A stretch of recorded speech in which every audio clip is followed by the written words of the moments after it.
Project किस्से कविताएं में आपका स्वागत है। आज मैं आपके सामने भागीरथ तपस्थली की ओर का 5वां एपिसोड लेकर प्रस्तुत हुआ हूं।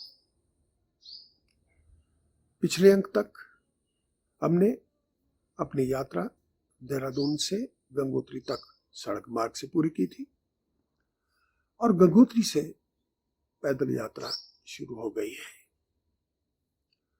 चिड़वासा, भोजवासा, गोमुख और फिर गंगोत्री ग्लेशियर के लेफ्ट कोने से आगे बढ़ चले हैं तब तक जब तक चतुरंगी ग्लेशियर नहीं आ जाता, जिसके पार नंदनवन कैंप स्थल है, एक तरह से हमारा बेस कैंप। नंदनवन से हम लगभग नॉर्थ की ओर बढ़े हैं। चतुरंगी ग्लेशियर के राइट साइड में एक धार सी है, पथरीली धार। उसके माध्यम से हमें लगभग 1 घंटा चलना पड़ा है। राइट साइड में भागीरथी 1, भागीरथी 2 आदि का जो ग्लेशियर है वह आ गया है, जहां एक अल्प सा विश्राम लिया गया और हम चल दिए हैं आगे।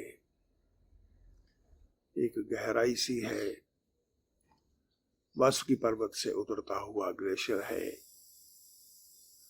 और उसी ग्लेशियर के पास ही जिगजैग वे में नीचे उतर आते हैं। पानी की धाराएं हैं जहां, और उन्हीं पानी की धाराओं को पार करने के बाद एक स्क्री बॉल सी है जिसे डायगोनली काटा गया, और जैसे ही हम उस स्क्री बॉल को पार कर लेते हैं, एक ताल है जिसे वासुकी ताल के नाम से जाना जाता है।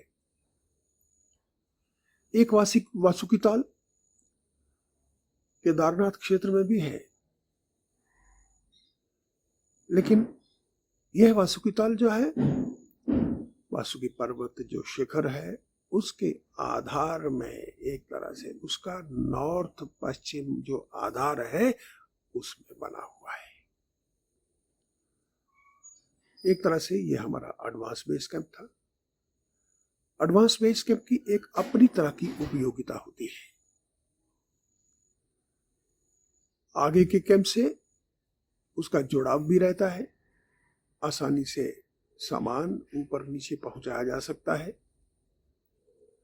और भरपूर सुविधाएं भी एक तरह से उपलब्ध होती हैं, क्योंकि पानी भी है, ज्यादा ऊंचाई नहीं।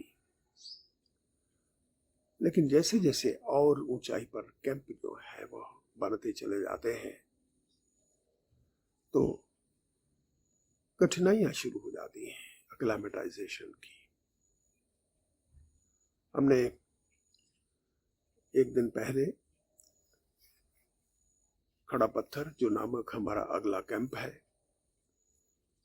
वहां के लिए लोड फ्री की है, सामान छोड़ दिया गया है। अब जो है खड़ा पत्थर नामक इस कैंप को स्थापित किया जाएगा, सदस्य शिफ्ट होंगे, लेकिन अभी भी 1-2 सदस्य ऐसे हैं जिन्हें अभी एक्लेमेटाइजेशन की समस्या है। विचार बना कि अभी इन्हें ऊपर नहीं ले जाते हैं, लेकिन कभी कभी सदस्यों की जिद भी हो जाती है, और उन 2 सदस्यों ने केवल यही कहा कि हम अगले कैंप तक जाएंगे और लौट आएंगे। अब जो है प्रातःकाल के समय ब्रेकफास्ट कर लिया है समय पर, और लगभग 7, 7:15 के आसपास हम चल दिए हैं अगले कैंप की ओर। सदस्य उत्साहित हैं।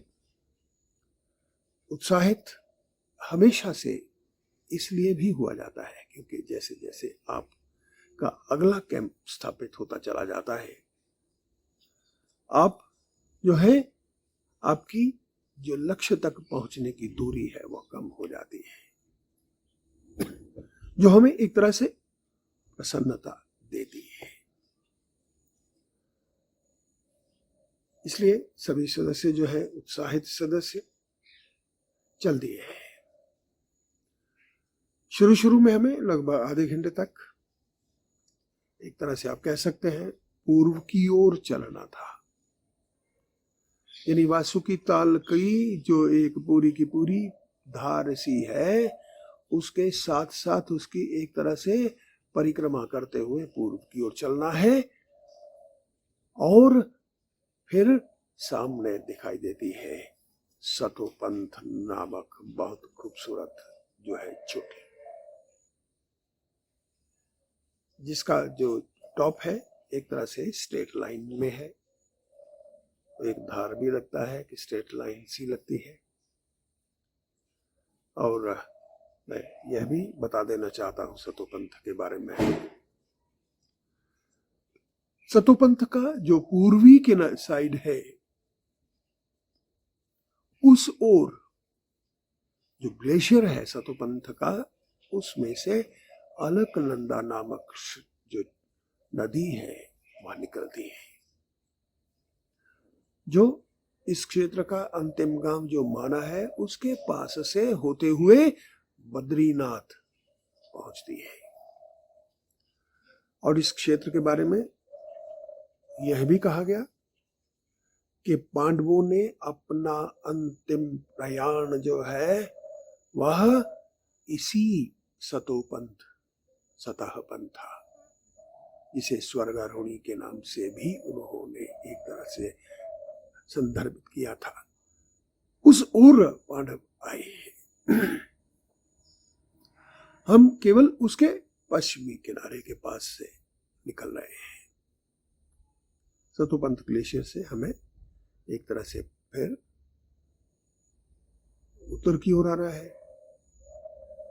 पत्थर भी हैं, यहां तक पहुंचने में बर्फ थी, लेकिन बर्फ में चलना कुछ ज्यादा कठिन तो नहीं। क्लाइंबिंग शूज जरूर पहने हुए हैं ताकि बर्फ का जो कोई भी हिस्सा है वह हमारे पैरों तक ना पहुंच पाए, क्योंकि यदि पैरों में किसी तरह से परेशानी आती है तो कठिनाई हो जाती है। अब धीरे धीरे उस पथरीली धार को पार करते हुए लगभग 1 बजे के आसपास हम एक ऐसे स्थान पर हैं, एक बड़ा सा पत्थर भी है, कुछ छोटे पत्थर भी हैं। स्पष्ट रूप से पता चलता है कि ये एक सुंदर कैंप स्थल है। कैंप सजना तैयार हो गया है, चाय आदि बन गई है, पैक्ड जो लंच सदस्य लेकर के आए थे खाया जा रहा है, और उमड़ घुमड़ कर जो बादल हैं उन्होंने पूरे के पूरे क्षेत्र को आच्छादित कर दिया है। जब तक हमारा कैंप जो है पूरी तरह से तैयार हो तब तक बर्फ गिरने का सिलसिला शुरू हो गया है। चाहते हुए भी जिन 2 सदस्यों को वापस जाना था वह नहीं जा पाए। यही सोचा गया कि चलिए जैसे मौसम साफ होता है उन सदस्यों को भेज दिया जाएगा, लेकिन मौसम अगले 2-3 दिन तक साफ नहीं हुआ। बर्फ लगातार गिरती रही दिन रात। सदस्य अपने टेंट समय समय पर झाड़ते रहे। यदि वो अपने उस टेंट को की बर्फ को झाड़ेंगे नहीं तो क्या होगा? बर्फ की मात्रा टेंट के ऊपर बढ़ती चली जाएगी, बोझ बढ़ता चला जाएगा, टेंट के गिरने की संभावना होती है। और यदि कहीं गलती से रात्रि के समय वह टेंट टूटा है तो सदस्य किसी एक्सीडेंट का शिकार भी हो सकते हैं। इसलिए एक ना एक सदस्य को रात भर जागना होता है और जो बर्फ है उसे झाड़ते रहना है। एक आध दिन तो गुजर गया है बर्फ में ही, लेकिन हताशा, निराशा सी शुरू हो जाती है सदस्यों में ऐसे समय में, क्योंकि जो लक्ष्य निर्धारित किया है वो तो नहीं हो पाता। अगला जो कैंप है, फाइनल समिट कैंप कालिंदी के लिए, वो बहुत दूर नहीं दिखाई दे रहा है कि जहां वो कैंप लगाया जाएगा, जहां से कालिंदी खाल होते हुए कालिंदी चोटी जो है उस पर, उसकी ओर हम लोग चलेंगे। सब कुछ दिखाई दे रहा है, लेकिन हम आगे बढ़ नहीं सकते। दो एक सदस्यों की हालत बहुत खराब हो गई है। होता क्या है कि जब कभी हम पूरी तरह से अपने आप को उस ऊंचाई के अनुसार नहीं ढालते हैं, अक्लामेटाइज नहीं करते हैं, तो तरह तरह की समस्याएं हमारे सामने आ जाती हैं। हेलुसिनेशन, जब हमारा आचरण, हमारा आचार व्यवहार बिल्कुल अलग सा होता है। दो एक सदस्यों को स्पष्ट रूप से हेलुसिनेशन जो था तो था, वो शिकार हो चुके हैं। 3 दिन गुजर गए हैं, मौसम साफ होने लगा है। योजना क्या है कि आगे बढ़ा जाए या ना बढ़ा जाए। दो सदस्यों के जीवन का प्रश्न भी है। अंततः पर्वतारोहण, उनकी टेक्निक्स, उसके स्वभाव के बारे में सोचते हुए यही निर्णय लिया गया कि वापस चला जाएगा। इस अभियान को यही इस बार खत्म करते हैं, क्योंकि ऐसा कहा जाता है पर्वत यही खड़ा है, पहाड़ यही है, ये ग्लेशियर यही है। यहाँ पर आने जाने वाले जो अभियान दलों के चेहरे जरूर बदलते हैं। कुछ उत्साही होते हैं, कुछ अति उत्साही होते हैं, कुछ एक्सीडेंट्स का शिकार हो जाते हैं यदि वो अपनी इन क्षमताओं को, इन परिस्थितियों को समझते नहीं। फिर कभी भी आया जा सकता है यहाँ, और जरूरी भी तो नहीं कि हर बार आपको सफलता ही मिले। मैं जानता था कि इस बार अभियान के असफल होने का मेरे ऊपर एक बहुत बड़ा प्रेशर है, मेरे ऊपर आरोप प्रत्यारोप ही लगेंगे, लेकिन जीवन सर्वोपरि है।